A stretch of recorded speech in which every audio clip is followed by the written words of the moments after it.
Every day we are bombarded with advertisements telling us what to eat, what to wear, and how to live. This leads people to believe that life is only about working until you can afford the products that you are spoon-fed through the advertisements. Then, once they get it, they realize that they are not happy and search for that next product that will make them happy. Yet the entire time, it was all an illusion. We're creating a future generation of super consumers.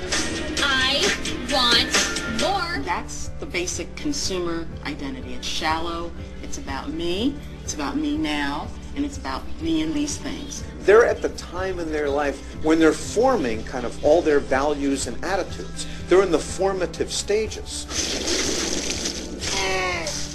Shit, I impress myself sometimes. There's really a clear, very extreme division between what boys learn and what girls learn. Boys are tough, strong, ready to fight, and girls, they need to be pretty, sexy, and how they look determines their value. It objectifies both of them.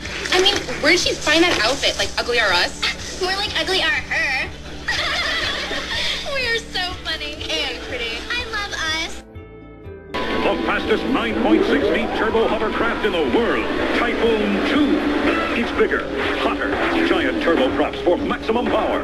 Rechargeable 9.6-feet battery pack. Incredible straight-line speed.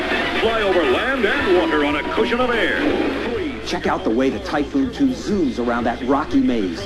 Look easy? Look what happens when we hand the controls to these kids. Ouch! It makes it look so good that you really want to buy it, and then it's just not good. Whoa! It's out of power, I think. It's out of power.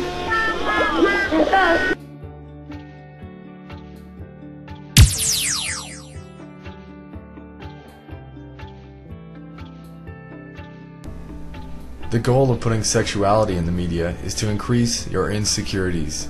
By showing men and women who have been digitally modified and portraying that image as perfection, people strive to achieve that impossible task. As far as children, movies that are supposed to be innocent and fun take advantage by programming their vulnerable minds at a young age. The Walt Disney Company has been a powerful force in creating childhood culture all over the world. Disney's massive success is based on images of innocence, magic, and fun. Its animated films in particular are praised as wholesome family entertainment, endorsed by teachers and parents, and immensely popular with children.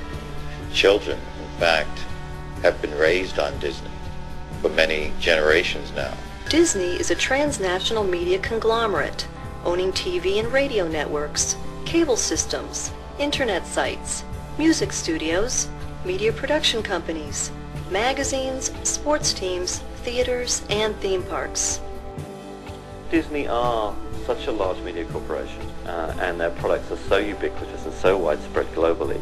Disney's stories, the stories that Disney's tell, will be the stories that will form and help form a child's imaginary world all over the world. And that's an incredible amount of power.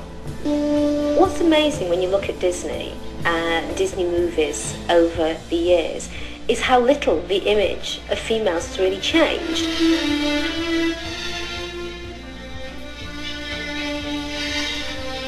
You still have the same highly sexualized female body with the big breasts, the tiny waists, the fluttering eyelashes, the coy expressions, the seductress.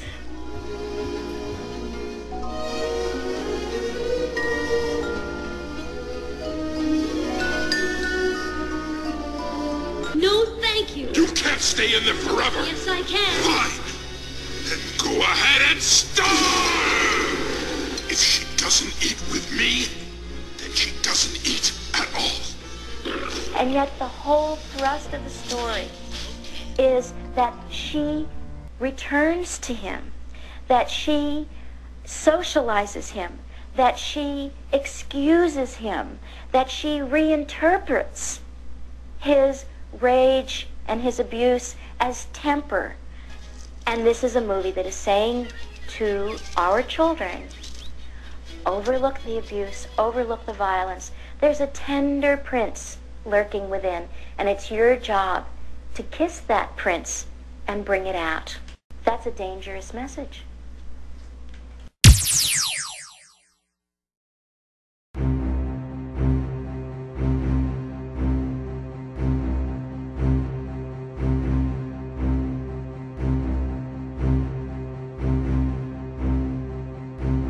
Saddam Hussein. Saddam Hussein. Saddam Hussein. Saddam Hussein. Saddam Hussein. Saddam Saddam Saddam Saddam. Saddam Saddam Saddam Saddam Saddam Saddam Saddam. Saddam. Saddam Hussein. War and danger. Continuing danger. Hour of danger. Very, very dangerous world. A grave new threat. Horrific acts of atrocities, murderous regimes dedicating to killing us, tyranny and terror, slaughtered thousands. Weapons of mass destruction.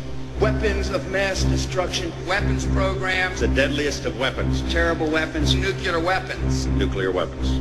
poison gas, torture chambers, mass graves, Deadly technologies. radical ideology of hate, Terror of threats. terror, Terror. terror, war on terrorism, war against terrorism, Global war on terror. global terrorism, global terrorism, global terrorism, global terrorism, global terrorism, global terrorism, global terrorism, global terrorism, terrorism, terrorism, terrorism, terrorism, terrorism, terrorism, terrorism, terrorism, terrorism.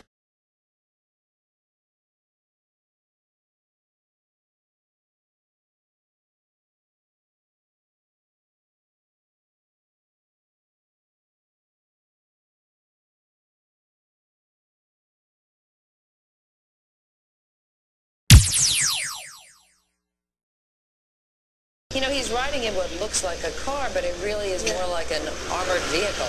Yeah. The amount of security. Something like 5 inches of steel running up and down the side of that car. It has an air system in it that when the doors are sealed, it seals or closed. It seals off the cabin so that if there is any kind of a chemical type of attack, it does not affect the passengers inside. This one is very important, so listen carefully. They want you to be intimidated by Obama and his security forces to prevent you from thinking you have any power to create change whatsoever. They don't want you to know the truth, that if 100 armed people walked up to the White House, they would have no problem getting in. These people aren't invincible, and it is up to us to take back our freedoms.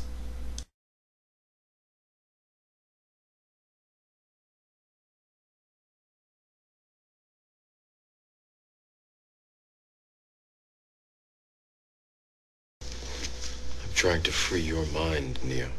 But I can only show you the door. You're the one that has to walk through it.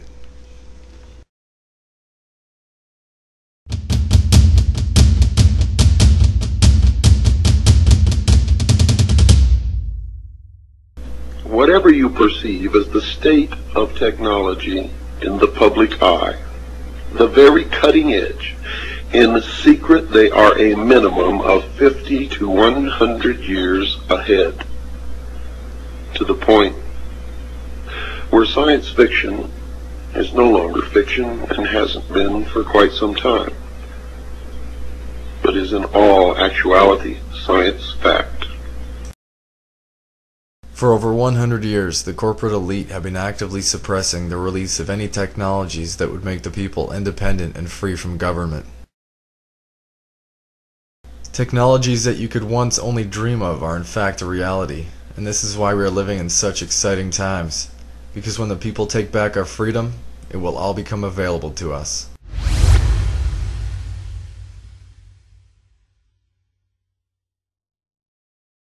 Now something that is generating great debate in medical circles, an experimental treatment for AIDS, an unproven treatment called hyperthermia. Today, for the second time this year, a patient